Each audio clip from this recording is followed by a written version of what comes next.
హైడ్రాతో ప్రభుత్వానికి తగ్గిన ఆదాయం డోంట్ కేర్ అంటున్న సీఎం రేవంత్. హైడ్రాపై కాంగ్రెస్ పార్టీలో భిన్నాభిప్రాయాలు ఉన్నాయా? మంత్రుల్లో చాలా మందికి ఇష్టం లేదా? సీఎం రేవంత్ కు నిర్మోహమాటంగా చెప్పేశారా? అయినా ఆయన వినలేదా? సీఎం సొంత అజెండాగా కాంగ్రెస్ పార్టీలో చర్చ జరుగుతోందా అంటే అవుననే సమాధానం వినిపిస్తోంది. పరిణామాలు కూడా అలాగే ఉన్నాయి.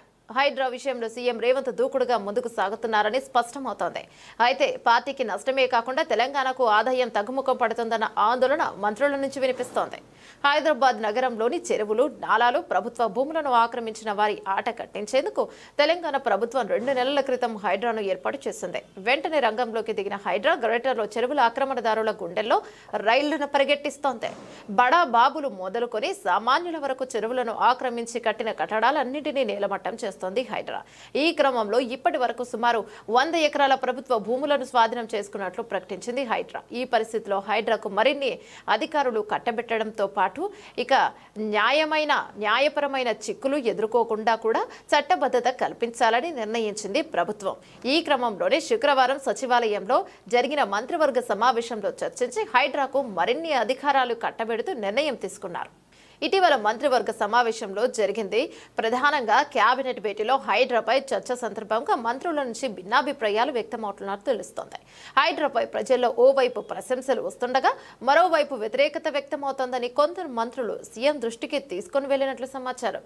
మరీ ముఖ్యంగా హైడ్రా పనితీరుపై సామాన్యులు ఆందోళనలో ఒకరిద్దరు మంత్రులు సీఎం రేవంత్ రెడ్డికి చెప్పారట. హైడ్రా ఏర్పాటు తర్వాత రిజిస్ట్రేషన్ల ద్వారా సమకూరే ప్రభుత్వ ఆదాయం తగ్గిపోయిందనే విషయాన్ని కూడా ప్రస్తావించినట్లు తెలుస్తోంది.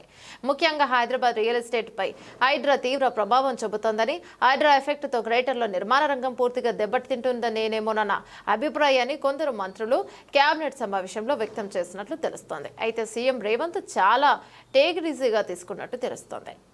హైడ్రా ఎఫెక్ట్ తో ఆగస్టులో సుమారు 400 కోట్ల రూపాయల రిజిస్ట్రేషన్ల ఆదాయం తగ్గిందని ఓ మంత్రి ఆవేదన వ్యక్తం చేశారట. హైడ్రా పనితీరుతో గ్రేటర్ హైదరాబాద్ లో నిర్మాణ సంస్థలు, బిల్డర్లు కొత్త నిర్మాణాలు అనుమతులు తీసుకోవడానికి జంకుతున్నారన్న విషయాన్ని సీఎం రేవంత్ రెడ్డి దృష్టికి తీసుకెళ్లారట. మరో సీనియర్ మంత్రి ఇలాంటి సమయంలో హైడ్రాకు మరిన్ని అధికారాలు కట్టబెట్టి చట్టబద్ధత కల్పిస్తే పరిస్థితి మరింత దిగజారే ప్రమాదం ఉందని ఒకరిద్దరు మంత్రులు కేబినెట్ సమావేశంలో ఆందోళన వ్యక్తం చేశారని సమాచారం. హైడ్రా మంచి ఉద్దేశంతో ఏర్పాటు చేసిన అది ప్రభుత్వ భూములను రక్షిస్తున్నా అదే సమయంలో ఎదురవుతున్న ప్రతికూలతను సైతం పరిగణలోకి తీసుకోవాలని మంత్రులు సూచించారని తెలుస్తోంది. కానీ రేవంత్ పెద్దగా పట్టించుకోలేదని కాంగ్రెస్ పార్టీలో ప్రచారం సాగుతోంది. హైడ్రాపై మంత్రివర్గ అనుచరుల అభిప్రాయాలు, సూచనలు సావధానంగా విన్న ముఖ్యమంత్రి రేవంత్ రెడ్డి అంతే సూటిగా స్పష్టంగా సమాధానం చెప్పారని సమాచారం. ప్రస్తుత పరిస్థితిలో హైడ్రాపై ఏమాత్రం వెనక్కి తగ్గేది లేదని, ఆ సంస్థకు పూర్తి స్థాయి అధికారాలు కూడా కట్టబెట్టి చట్టబద్ధత కల్పించడంలో వెనకడుగు వేసేదే లేదని తేల్చి చెప్పినట్టు తెలుస్తుంది. ఏళ్ల తరబడి ఆక్రమణలకు గురైన చెరువులను, కుంటలను కాపాడటంలో రాజీ పడే ప్రసక్తే లేదని, ఓ మంచి పని చేసే సమయంలో కొంత నష్టం తప్పదని మంత్రులకు సర్ది చెప్పే ప్రయత్నం చేశారట సీఎం రేవంత్ రెడ్డి. హైడ్రా ముఖ్య ఉద్దేశం భవిష్యత్తు తరాలకు జరిగే మంచి గురించి ప్రతి సందర్భంలోనూ ప్రజలకు అర్థమయ్యేలా ప్రచారం చేయాలని మంత్రులకు ముఖ్యమంత్రి రేవంత్ సూచించినట్లు సమాచారం. మొత్తానికి హైడ్రాపై రియల్ ఎస్టేట్ ఆదాయం తగ్గినా, ప్రభుత్వం ఆదాయం తగ్గుముఖం పట్టినా ఐ డోంట్ కేర్ అన్నట్లు తెలుస్తోంది.